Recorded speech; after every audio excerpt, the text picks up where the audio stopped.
आज के वीडियो में हम कक्षा 10वीं की हिंदी चैप्टर नंबर 5 नागरी लिपि जिसके लेखक है गुणाकर मूले।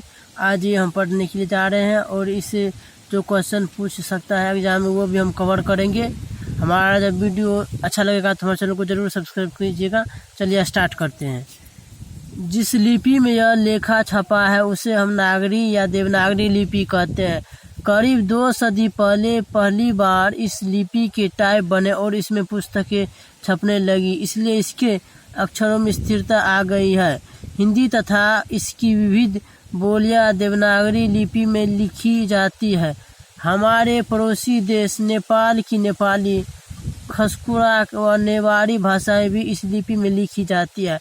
मराठी भाषा की लिपि देवनागरी लिपि है। मराठी में सिर्फ एक अतिरिक्त ये वाला अक्षर है। हमने देखा है कि प्राचीन काल में संस्कृत व प्राकृतिक भाषा में यह ध्वनि थी और इसके लिए अनेक अभिलेखों में अक्षर मिलता है।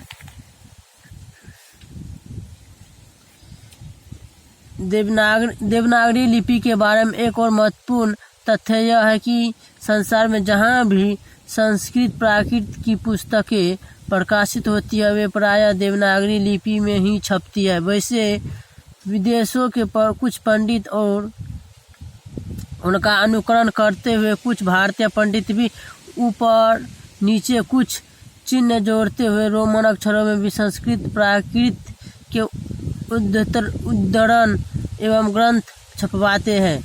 गुजराती लिपि देवनागरी लिपि से अधिक भिन्न नहीं है। बांग्ला लिपि प्राचीन नागरी लिपि की पुत्री नहीं तो बहन अवश्य है। हाँ, दक्षिण भारत की लिपि वर्तमान नागरी से काफ़ी भिन्न दिखाई देती है, लेकिन यह तथ्य हमें सदैव स्मरण रखना चाहिए कि आज कुछ भिन्न सी दिखाई देने वाली दक्षिण भारत की ये लिपियाँ तमिल, मलयालम और तेलुगु, कन्नड़ भी नागरी की तरह प्राचीन ब्राह्मी से ही विकसित हुई है।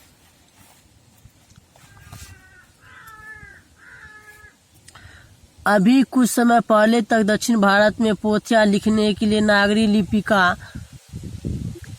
व्यवहार होता था। दरअसल नागरी लिपि के आरंभिक लेख हमें दक्षिण भारत से ही मिले। कहाँ से? नागरी लिपि के आरंभिक लेख हमें कहाँ से मिले? दक्षिण भारत से ही मिले हैं। दक्षिण भारत की नागरी लिपि देवनंदी नागरी कहलाती है। ये ऑब्जेक्टिव में क्वेश्चन पूछ सकता है, इसलिए इसमें चिन्ह लगा दिया गया है। कोंकण के शिलाहार, मान्यखेट के राष्ट्रकूट, देवगिरी व के यादव तथा विजयनगर के शासकों के लेख नंदी नागरी लिपि में है। पहले विजयनगर के राजाओं के लेखों की लिपि को ही नंदी नागरी नाम दिया गया था। दक्षिण भारत में तमिल, मलयालम और तेलुगु, कन्नड़ लिपियों का स्वतंत्र विकास हो रहा था। फिर भी दक्षिण भारत में अनेक शासकों ने नागरी लिपि का इस्तेमाल किया है। राज व राजेंद्र जैसे प्रतापी चोर राजाओं 11वीं सदी के सिक्कों पर नागरी अक्षर देखने को मिलते हैं। 12वीं सदी के केरल के शासकों के सिक्कों पर वीर केरलेस्य जैसे शब्द नागरी लिपि में आगे चलिए अंकित है। सुदूर दक्षिण से प्राप्त वर्गुण का पल्लियम ताम्रपत्र 9वीं सदी नागरी लिपि में है। इतना ही नहीं, श्रीलंका के पराक्रम बाहु, विजय बाहु 12वीं सदी आदि शासकों के सिक्कों पर भी नागरी अक्षर देखने को मिलते हैं। दूसरी ओर उत्तर भारत में अल्पकाल के लिए इस्लामी शासन की नींव डालने वाले महमूद गजनबी 11वीं सदी पूर्वोत्तर के लाहौर के टकसाल में ढाले गए चांदी के सिक्कों पर भी हम नागरी लिपि के शब्द देखते हैं। इन सिक्कों पर एक तरफ कूफी लिपि में कलमा अंकित है तो दूसरी तरफ नागरी लिपि में अंकित है।